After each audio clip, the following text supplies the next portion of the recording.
नमस्कार दोस्तों, एक नई लर्निंग के साथ हाजिर हुआ हूं। और इस नई लर्निंग में हम लोग जानेंगे कंपनी को और कंपनी से रिलेटेड स्टॉक मार्केट की एक्टिविटीज़ को, कहाँ पे क्या परफॉर्मेंस लेवल करती है, क्या निवेशकों के मन में एक्सपेक्टेशन बनती है स्टॉक को लेकर के। जो कंपनी के वेबसाइट्स पे जब विजिट करते हैं तो कंपनी कहती है कि टोलरेंस टायर है, ये टायर बनाने वाली कंपनी है और ट्रैक्टर्स का इन्होंने फीचर्स रखा है।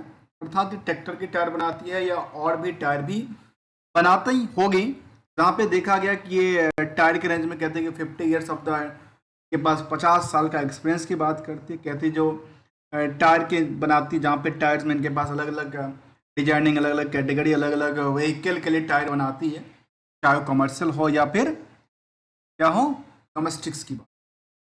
अब समझ में आती है कि टू व्हीलर से लेकर के और एग्रीकल्चरस जो खासकर ट्रैक्टर्स में यूज होती है उसके लिए टायर बनाती है, जिसमें इनकी ग्रोथ लेवल क्या कहती है और स्टॉक की परफॉर्मेंस लेवल, साथ में कारोबार कारोबार से रिलेटेड इंफॉर्मेशन की तरफ चर्चा किया जाए।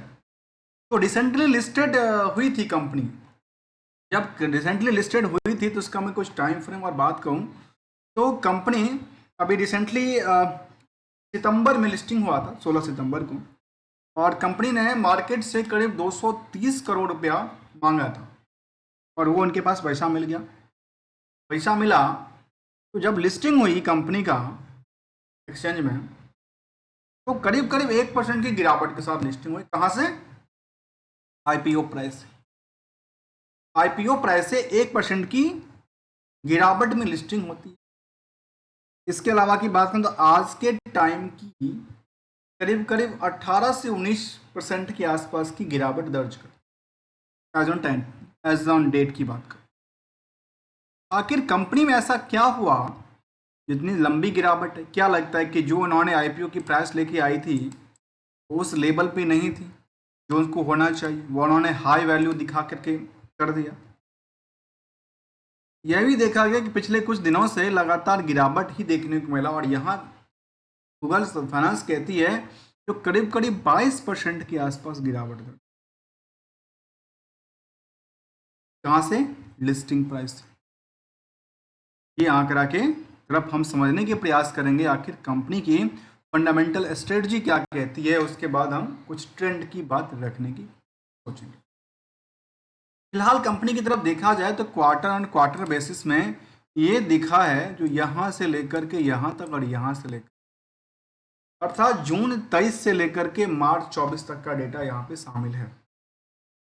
जून 24 का डेटा शामिल नहीं है क्योंकि सितंबर में लिस्टिंग हुआ था।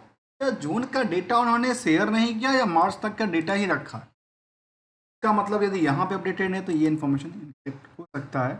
इसलिए हम यहाँ पे जरा देखें तो जून का डेटा अपडेटेड है और जून के डेटा बेसिस में कंपनी कहती है जो हमने अपनी ऊंचाइयों को छूने में कोई कसर नहीं छोड़ा, हम लगातार सेल्स को बढ़ावा देते नजर आते हैं और सेल को बढ़ा रहे हैं।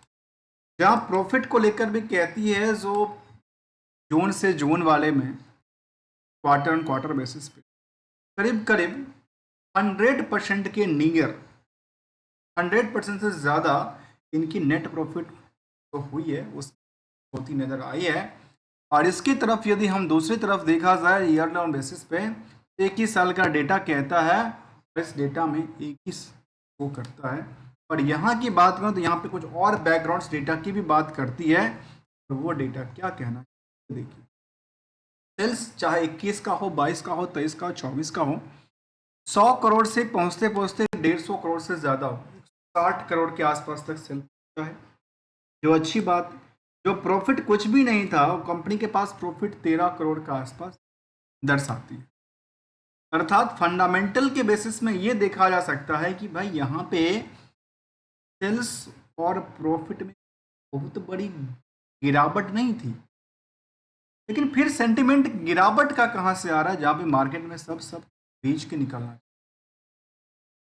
अर्थात सब के सब प्रॉफिट निकालना चाह रहे हैं, इसलिए तो मार्केट की प्राइस में क्या होती है? क्रैश होता है। अक्सर सुनने में आता है मार्केट में क्रैश हो रहा है। भाई क्रैश क्यों हो रहा है? सब अपनी पोजीशन से निकलना चाह रहे हैं और कोई तो है जो पोजीशन ले रहा है। ऐसा बात नहीं है जो सबके सब बेच देंगे तो फिर मार्केट में पार्क कौन कर रहा है? कोई पार्किंग कर रहा है क्या शेयर का? तो कोई ना कोई तो खरीद भी रहा है। अब इसमें क्या है, उसकी तरफ यदि हम इसमें समझें, बैलेंस शीट के फिगर में हमारे सामने ये दिखा, जो करीब करीब ये कह सकते हैं जो इनके पास मार्केट में उधार भी पड़ा था, करीब 64 करोड़ के आसपास। और उस 64 करोड़ के आसपास की यदि देखा जाए तो ये इसके अकॉर्डिंग यदि कह सकते हैं तो 227 करोड़ का टोटल सेल्स, 64 करोड़ का ये और 20 करोड़ का ये। आपस में दो तरह की रेशियोज की बात पता चल रही है। एक तो net profit race, net profit margin कितना, और नेट डेटर्स परसेंटेज क्या था, और प्रॉफिट अगेंस्ट द डेटर्स था वो कितना क्या था। के हिसाब से करते हैं तो 3 गुना मान लेते हैं, और इसके हिसाब से देखा जाए तो कह सकते हैं जो करीब करीब 25% के आसपास का अंदाजा कहता है। अब सवाल आता है कि जो आपने सामान को सेल किया, सेल बुक किया, वो आपके पास पैसे कितने दिन में आते, तो कहती है 103 दिन में पैसा आता है। यहाँ पे आकर के ना एक बड़ी रिस्क की बात कर, यदि पैसा बहुत जल्दी निकलता है तब तो रिस्क थोड़ा सा कम होता है। अदरवाइज रिस्क क्या होती है, रिस्क हायर टू हायर पे चली जाती है। यहाँ 4 महीने की डेटा की बात कर रही है, और निवेशक की फिलहाल की बात करें तो जब ये रिसेंटली इसका आईपीओ आया था तो सितंबर तक की डेटा बेसिस कह रही है जो करीब करीब 55,000 के आसपास निवेशक। ऐसा हो सकता है उसके बाद निवेशक की संख्या घट गई हो, क्योंकि मार्केट में सबके सब प्रॉफिट बुकिंग में लगे हैं, जहां FIDI भी लगा हुआ है और बल्क डील भी देखने को मिला। बल्क डील में हुआ क्या, कुछ नए प्लेयर 16 तारीख को आते हैं मार्केट में और खरीद के ले जाते हैं शेयर, करीब करीब 5 लाख शेयर। तो कोई तो 5 लाख बेच रहा होगा, का बल्क डिटेल में कोई डेटा नहीं है। पब्लिक के पास जो होल्डिंग है उसमें कोई भी 1% से ज़्यादा की होल्डिंग नहीं है। इसके अलावा की बात किया जाए तो कंपनी की प्रोडक्टिविटी में कहती हैं, जो थ्रेड्स रबर को लेकर कहती है कंपनी का कामकाज, टायर और रबर से रिलेटेड कामकाज है। इसमें कंपनी कहती है कि डीलर्स, इनके पास 1200 प्लस डीलर्स हैं, 9,000 कस्टमर की बात कर रही है। मंथली टायर जो रिपीटेड है वो 1,20,000 के आसपास। प्रोक्योर्ड ट्रेड की बात करते हैं, उनके पास टायर के अलग अलग ये निकल के आए, जिसमें कर्निंग्स बैग्स होगा, ये सारी की colonel's bags and the conventional rubber की बात कर। टॉलिंस टायर नाम है कंपनी का, और टायर इंडस्ट्रीज में 2 व्हीलर, 3 व्हीलर, एग्रीकल्चरल ट्रैक्टर के लिए, लाइट कॉमर्शियल व्हीकल के लिए भी टायर बनाती है। इसके अलावा की बात किया जाए तो कंपनी में सामने दिखता है कुछ सालों का डेटा, वहाँ पे सालों का प्रॉफिटेबिलिटी डेटा नहीं दिखती है, लेकिन कुछ तो दिखेगा, और वो दिख रहा है यहाँ पे। साल दर साल यदि प्रॉफिटेबिलिटी की बात भी करें, शायद ये कह सकते हैं साल दर साल में लगातार यहाँ से लेकर के नेट प्रॉफिट में लगातार क्या हो रही है, इंक्रीज कर रही है। एडजस्टेड EPS भी क्या कर रहा है, लगातार बढ़ती हुई नजर आती है।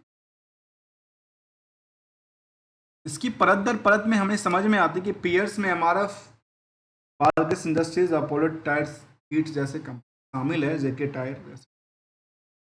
तो यहाँ पे comparison to the other company है, भीड़ यहाँ पे काफ़ी ज़्यादा है comparison to the JK tyres से, कंपेयर टू द किट से देख लीजिए, compare to the Apollo tyres देख लीजिए। इन सभी कंपनियों में जो नई लिस्टेड कंपनी आई उसकी यहाँ जो भीड़ खड़ी हुई वो काफ़ी ज़्यादा है। कहते हैं ना, कई दुकानों पे चकाचौंध में कुछ भीड़ खड़ी हुई, बाद में सबके सब बेचने के कगार पे चल रही थी, और यही इसका आंकड़ा दर्शाता है। फिर ट्रेंडिंग ये कहता है, और गोल्डन रूल क्या कहता है वो एक समझने की बात है, और हम गोल्डन रूल पे बिल्कुल चर्चा करेंगे। गोल्डन रूल क्या कहता है, फिलहाल यहाँ पे एक अपडेट निकल के आया कि अपॉइंटमेंट ऑफ द साइप्रस टॉलिंस as the vice president operation in the senior management personnel के उसमें और द कंपनी के लिए इनका अपॉइंटमेंट हुआ है।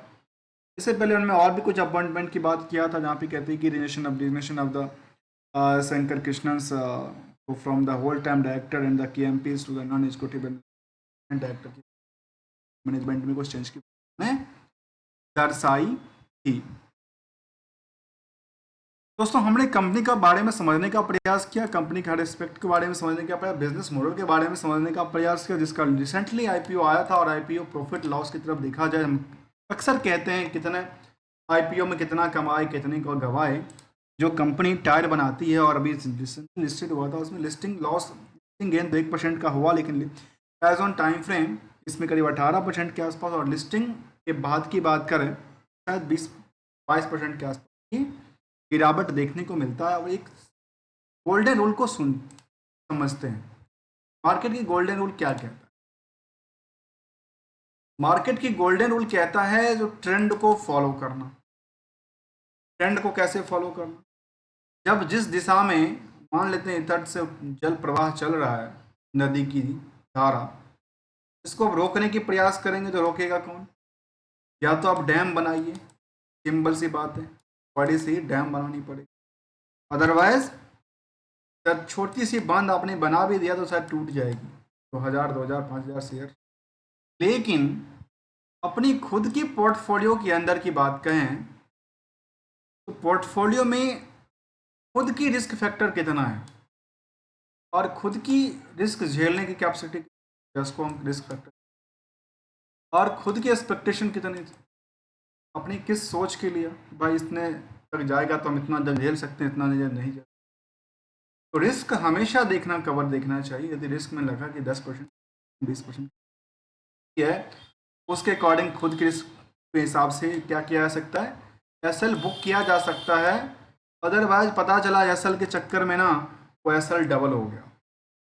इसलिए खुद की रिस्क फैक्टर को समझते हैं, और यही इसका गोल्डन रूल कहता है मार्केट में। तभी तो प्रॉफिट बुकिंग हो रहा है, नहीं तो प्रॉफिट बुकिंग क्यों करते लोग बैठ बैठ के? कोई खरीद रहा है, कोई बेच रहा है। दोस्तों किसी भी स्टॉक की तरफ से, स्टॉक को लेकर के हमारी तरफ से ट्रेडिंग्स की ना कोई एडवाइजरी की बात शामिल है, only as a learning point of view से।